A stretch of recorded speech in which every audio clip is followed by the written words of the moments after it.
Warahmatullahi wabarakatuh. Kami dari kelompok 5 ingin mempresentasikan tentang manajemen sumber daya manusia internasional.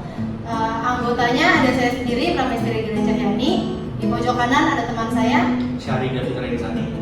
Selanjutnya ada Rian Darmansya. di sebelah kiri saya ada Raffi Atulipkia dan juga ada Setiawan. Pertama, pengertian dan istilah-istilah dalam MSDM internasional meliputi manajemen lintas budaya, yaitu melihat perilaku manusia dalam organisasi dari perspektif internasional. Yang kedua, perbandingan sistem SDM dan hubungan industrial. Yang ketiga, MSDM internasional dalam konteks perusahaan multinasional.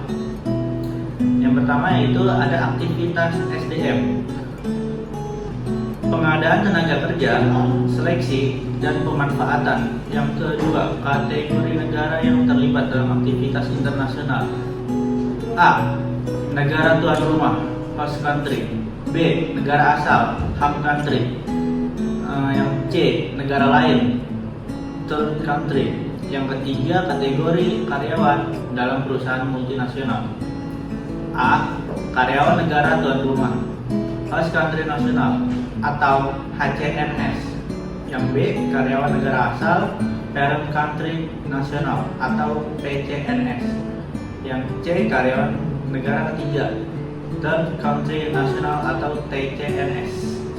perbedaan MSDM domestik dan juga MSDM internasional. 1. Perencanaan sumber daya manusia. 2. Penyusunan staf seperti rekrutmen, seleksi, dan juga penempatan. Ketiga, ada manajemen kinerja. 4. Pelatihan dan juga pengembangan. 5. Kompensasi dan tunjangan. 6. Hubungan industrial. 1. Lebih banyak aktivitas SDM. 2.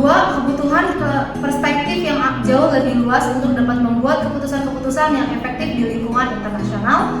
3. Keterlibatan yang lebih banyak dalam kehidupan pribadi karyawan. 4. Perubahan-perubahan dalam penekanan seperti campuran gugus kerja antara ekspatriat dan karyawan lokal. 5. Pengungkapan resiko. 6. Pengaruh-pengaruh eksternal yang lebih luas. Yang pertama tadi lebih banyak aktivitas SDM, yaitu seperti perpajakan internasional. Kedua, ada relokasi dan orientasi. Ketiga, jasa administratif. Dan yang keempat, membangun hubungan dekat dengan pemerintah negara tuan rumah. Yang kedua, ada kebutuhan perspektif yang jauh lebih luas, yaitu yang pertama ada pengetahuan dalam beberapa budaya asing, praktik-praktik sumber daya manusia dan kerangka hukum, isu-isu bisnis global, ekonomi, dan juga politik. Yang ketiga, keterlibatan yang lebih banyak dalam kehidupan pribadi karyawan, yaitu pengaturan travel, menyediakan perumahan dan sekolah yang layak pada lokasi penugasan. Yang kedua, membantu kepindahan sekolah anak-anak negara asal. Dan yang ketiga, menjalankan program-program rekreasi. Yang keempat yaitu ada perubahan-perubahan dalam penekanan seperti campuran gugus kerja antara ekspatriat dan karyawan lokal. Awal perusahaan cenderung mengandalkan karyawan negara asal untuk posisi kunci manajerial, teknikal, dan pemasaran. Aktivitas luar negeri meningkat. Di sini ada perusahaan mengandalkan karyawan negara tuan rumah dan karyawan negara ketiga. Yang kedua, penekanan perubahan dari mengelola ekspatriasi ke satu lokasi atau pelatihan untuk mengambil alih posisi kunci. Yang ketiga, penetapan program untuk staf lokal atau karyawan negara tuan rumah yang berpotensi tinggi ke kantor pusat korporasi untuk penugasan pengembangan. Yang kelima, ada pengungkapan resiko. Konsekuensi kegagalan SDM dari keuangan. Yang pertama, kegagalan ekspatriat atau kembalinya seorang ekspatriat dari suatu penugasan internasional sebelum waktunya. Yang kedua, biaya tinggi atau gaji, biaya pelatihan, travel, dan biaya-biaya relokasi. Yang ketiga, rusaknya hubungan dengan negara tuan rumah. Yang keempat, resiko politik dan terorisme. Yang keenam, ada pengaruh eksternal yang lebih luas. Yang pertama, memelihara hubungan dekat dengan penguasa pemerintah lokal untuk memahami sistem politik dan hukum lokal yang dapat mempengaruhi praktek ketenagakerjaan atau tunjangan dan praktek perpajakan, peraturan kesehatan dan keselamatan serikat pekerja. Yang kedua, memahami budaya lokal dan pengaruhnya pada keberhasilan atau kegagalan karyawan negara asal atau ekspatriat serta interaksi karyawan negara tuan rumah dengan perusahaan induk. Tren dan tantangan di lingkungan kerja global. Yang pertama, mengatasi hambatan-hambatan yang ditimbulkan oleh perbedaan budaya antar negara-negara. Semakin jauh nilai-nilai negara asal dan perusahaan yang ditemukan di lokasi asing, semakin sulit untuk dapat mentransfer produk, teknologi, dan sistem-sistem manajemen.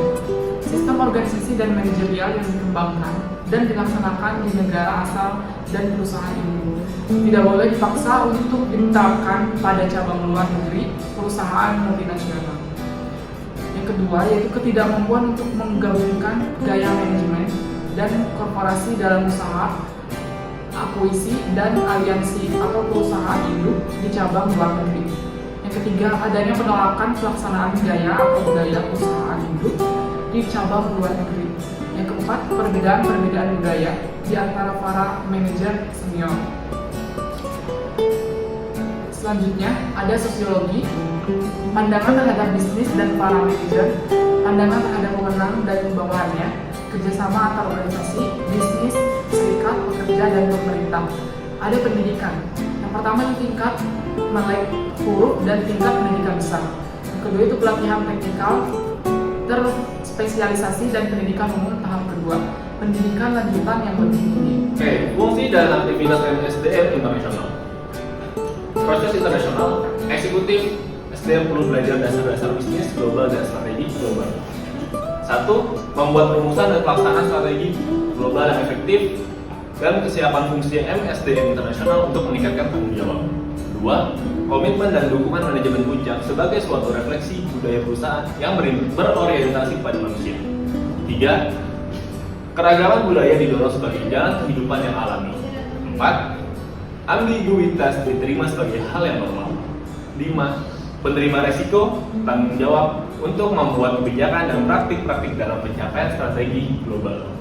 Sekian dari kelompok kami, kurang lebihnya mohon maaf. Assalamualaikum warahmatullahi wabarakatuh.